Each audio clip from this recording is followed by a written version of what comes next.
Bro Kannur സ്ലാങ്ങിൽ സംസാരിക്കും bro. Basically എനിക്ക് അത് തന്നെയാണ് കംഫർട്ട്. പക്ഷെ വീഡിയോ കാണുന്ന എല്ലാവർക്കും അത് ഒരേപോലെ മനസ്സിലാവണമെന്ന് നിർബന്ധമില്ലല്ലോ. അതുകൊണ്ട് തന്നെയാണ് ഞാൻ ഈ അച്ചടി ഭാഷയിൽ സംസാരിക്കുന്നത്. അച്ചടി ഭാഷ എന്നെല്ലാം പറയുന്നുണ്ടെങ്കിലും ഇടയ്ക്കെൻ്റെ സ്ലാങ് എല്ലാം കയറി വരും കേട്ടോ. അതൊന്നും ആരും കാര്യമാക്കി എടുക്കറേ. ഏതായാലും നമുക്ക് ടോപ്പിക്കിലേക്ക് വരാം. കുറച്ച് ദിവസങ്ങൾക്ക് മുൻപാണ് നമ്മുടെ സ്ക്വിഡ് ഗെയിമിന്റെ സീസൺ 3 റിലീസ് ആയത്. ഏകദേശം 6 എപ്പിസോഡുകളാണ് ഉണ്ടായത്. ഒറ്റ രാത്രി കൊണ്ട് 6 മണിക്കൂർ കണ്ടിന്യൂസ് ആയിട്ട് ഇരുന്ന് ആ ഒരു എപ്പിസോഡ്സ് മൊത്തം ഞാൻ കണ്ടു തീർത്ത്. ഒറ്റ വാക്കിൽ പറയുകയാണെങ്കിൽ എനിക്ക് സംഭവം സാറ്റിസ്ഫൈങ് ആയോ ചോദിച്ചിട്ടുണ്ടെങ്കിൽ അത്ര കണ്ട് സാറ്റിസ്ഫൈങ് ആയില്ല എന്നേ പറയാൻ പറ്റുള്ളൂ. ഒരു ഭയങ്കര ത്രില്ലിങ് സംഭവം പ്രതീക്ഷിച്ച് പോകുന്നതാണെങ്കിൽ ത്രില്ലിങ് ഉണ്ട്, പക്ഷെ കൂടുതലും ഒരു ഇമോഷണൽ ട്രാക്കാണ് ഇവർ പിടിച്ചിട്ടുള്ളത്. ആദ്യത്തെ 4 എപ്പിസോഡും വളരെ ത്രില്ലിംഗ് ആയിട്ടാണ് പോയിട്ടുള്ളത്. പക്ഷേ 5ഉം 6ഉം എപ്പിസോഡ് എത്തിയപ്പം സംഭവം കുറച്ച് ലാഗ് ആയോ എന്നാണ് എനിക്ക് പേഴ്സണലി ഫീൽ ചെയ്തത്. എന്ന് വെച്ച് വളരെ മോശമാണ്, തീരെ പോരാന്നല്ല ഞാൻ ഉദ്ദേശിക്കുന്നത്. ഇതിനൊരു പ്രോപ്പർ എക്സാമ്പിൾ പറയുകയാണെങ്കിൽ, ഒരു പടം കാണുമ്പം നമ്മൾ മെയിനായിട്ട് എക്സ്പെക്ട് ചെയ്യുന്ന ഒരു കാര്യമാണ് സാറ്റിസ്ഫാക്ഷൻ.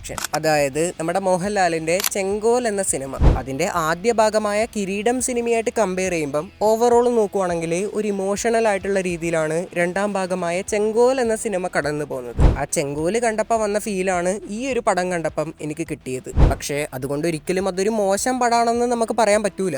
സാറ്റിസ്ഫൈങ് ആയിട്ടുള്ള ഒരു എൻഡിങ് പ്രതീക്ഷിച്ച് പോകുന്ന നമുക്ക് അത് കിട്ടൂല എന്നുള്ളതാണ് സത്യം. ഇതിന്റെ 2ാമത്തെ സീസൺ ഇറങ്ങിയപ്പം അങ്ങനെ ഒരിക്കലും സംഭവിക്കല്ലേ എന്ന് ആഗ്രഹിച്ച പല കാര്യങ്ങളും 3ാമത്തെ സീസണിൽ സംഭവിക്കുന്നുണ്ട്. ഒരു വിധത്തിൽ പറയുകയാണെങ്കിൽ അപ്രതീക്ഷിതമായിട്ടുള്ള പല മരണങ്ങളും സംഭവിക്കുന്നുണ്ട് എന്നർത്ഥം. ഇതിന്റെ സീസൺ 1ന്റെയും 2ന്റെയും ഓരോ മൊമെന്റും നല്ല എൻഗേജിങ് ആയിട്ടാണ് പോയിട്ടുള്ളത്. എന്നാൽ സീസൺ 3ലേക്ക് വരുവാണെങ്കിൽ ഒരു എബോ ആവറേജ് ഫീൽ മാത്രമേ എനിക്ക് കിട്ടിയിട്ടുള്ളൂ. ഇവിടെ എനിക്ക് പ്രധാനമായിട്ടും പറ്റിയൊരു മിസ്റ്റേക്ക് എന്ന് പറയുന്നത് ഓവർ എക്സ്പെക്ടേഷൻ ആണ്. അമിതമായൊരു എക്സ്പെക്ടേഷനും വെച്ച് പടം കണ്ടുകൊണ്ടായിരിക്കാം എനിക്കൊരു എബോ ആവറേജ് ഫീൽ മാത്രം കിട്ടിയത്. പക്ഷേ മറ്റൊരു തലത്തിൽ ചിന്തിക്കുവാണെങ്കിൽ ഇതൊരു സാറ്റിസ്ഫൈങ് എൻഡിങ് ആയിട്ട് നമുക്ക് കണക്കാക്കാം. നമ്മുടെ മനുഷ്യ സമൂഹത്തില് ഹ്യൂമാനിറ്റി എന്ന് പറയുന്ന സംഭവത്തിന്റെ പ്രാധാന്യം ഈ പടം എടുത്ത് കാണിക്കുന്നുണ്ട്. ഇതില് ഓരോ പ്ലെയേഴ്സിന്റെയും ഡിസിഷൻ അനുസരിച്ചിട്ടാണ് പടം മുന്നോട്ട് പോകുന്നത്. പിന്നെ പ്രധാനമായിട്ടും ഇവിടെ വില്ലന്മാർ എന്നൊക്കെ പറയുന്നുണ്ടെങ്കിലും അവരെ ഒന്നും നമുക്ക് വില്ലന്മാരായിട്ടൊന്നും കണക്കാക്കാൻ പറ്റൂല. ഇതിനൊരു എക്സാമ്പിൾ പറയുകയാണെങ്കിൽ, നിങ്ങളും ഈ സ്ക്വിഡ് ഗെയിമിലെ ഒരു പ്ലെയർ ആണെന്ന് വിചാരിക്കുക.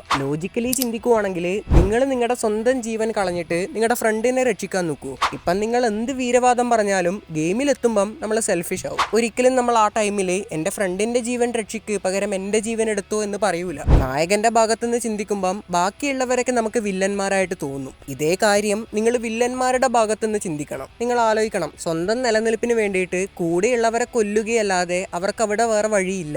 പിന്നെ ചതി എന്നുള്ളൊരു കാര്യം അവിടെ ഒരു പ്രധാന ഫാക്ടറായിട്ട് വരുന്നുണ്ടെങ്കിലും അത് അവരുടെ ജീവന്റെ നിലനിൽപ്പിന് വേണ്ടി മാത്രമാണ്. പുറമേ നിന്ന് നോക്കുമ്പം അത് വലിയൊരു തെറ്റായിട്ട് തോന്നുമെങ്കിലും അവർക്ക് രക്ഷപ്പെടാൻ അതല്ലാതെ വേറെ വഴിയില്ല.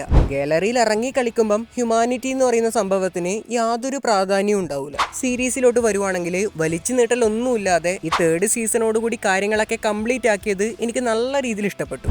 വലിച്ചു നീട്ടലിന്റെ കാര്യം പറഞ്ഞപ്പോഴാണ് എനിക്ക് വേറൊരു സീരീസ് ഓർമ്മ വന്നത്, ദ വാക്കിംഗ് ഡെഡ്. എൻ്റെ അളിയ 2010 ഇറങ്ങിയ സീരീസ് അത്. പക്ഷെ ഇപ്പോൾ അത് കംപ്ലീറ്റ് ആയില്ല. 2022 അതിന്റെ ലാസ്റ്റ് എപ്പിസോഡ് റിലീസ് ആയത്. ഇനി വാക്കിംഗ് ഡെഡുമായിട്ട് ബേസ് ചെയ്ത് ഒരു സിനിമയാണ് റിലീസ് ചെയ്യാനുള്ളത്. ഏതായാലും അത് ഈ നൂറ്റാണ്ടിലെങ്കിലും വന്നാൽ മതിയേ ഉള്ളൂ. പക്ഷേ ഈ അടുത്ത് വരുന്ന സീരീസ് ഒക്കെ അക്കണക്കിന് എത്രയോ ഭേദമാണ്. ഒരു സീസണിൽ തന്നെ എല്ലാ എപ്പിസോഡും ഒറ്റയടിക്ക് തന്നെ റിലീസ് ചെയ്യുന്നുണ്ട്. ഏതായാലും സ്ക്വിഡ് ഗെയിം സീസൺ 3 ഇത്രയും നാളത്തെ കാത്തിരിപ്പ് ഇതോടുകൂടി അവസാനിച്ചിരിക്കുകയാണ്.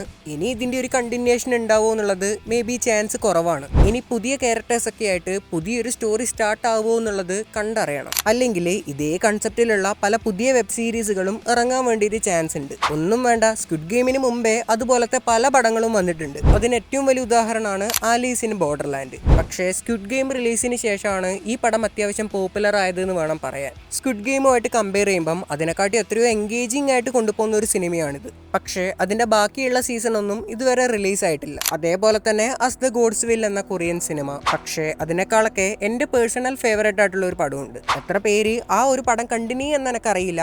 1997 റിലീസായ ക്യൂബ്. ഒരു 1.5 കൺസെപ്റ്റാണ് ആ ഒരു പടത്തിൻ്റെത്. പക്ഷേ അത്യാവശ്യം വയലൻസ് രംഗങ്ങൾ ആ ഒരു പടത്തിൽ കാണിക്കുന്നുണ്ട്. ഈ പടം വേണ്ടവരുണ്ടെങ്കിൽ നമ്മുടെ ടെലഗ്രാം ചാനലിൽ അപ്ലോഡ് ആക്കിയിട്ടുണ്ട്. പിന്നെ ആ ടെലഗ്രാം ചാനലിന്റെ ലിങ്ക് നമ്മുടെ ഡിസ്ക്രിപ്ഷനിൽ കൊടുത്തിട്ടുണ്ട്. ജസ്റ്റ് ചെക്കൗട്ട് ചെയ്ത് നോക്കിയാൽ മതി. ഓക്കെ, ഏതായാലും വീഡിയോ ഇഷ്ടപ്പെട്ടിട്ടുണ്ടെങ്കിൽ നിങ്ങളുടെ വിലയേറിയ അഭിപ്രായങ്ങൾ കമന്റ് ബോക്സിൽ അറിയിക്കുക. ഒന്നാമത് എനിക്ക് തീരെ സുഖമില്ല, തൊണ്ടവേദന, കഫക്കെട്ട്, തലവേദന, അങ്ങനെ അസുഖം. അങ്ങനെ ആ ഒരു അസുഖങ്ങൾക്കിടയിലാണ് ഞാൻ ഇങ്ങനെ ഒരു വീഡിയോ ചെയ്തത്. ഇപ്പം ഏതായാലും ആ ഒരു അസുഖം കൂടിയിട്ടുണ്ട്. ഏതായാലും അസുഖമെല്ലാം മാറിയിട്ട് ഇതിലും മികച്ചൊരു വീഡിയോ ആയിട്ട് നമുക്ക് 3-4 ദിവസം കഴിഞ്ഞിട്ട് കാണാം. അതുവരേക്കും ടാറ്റ.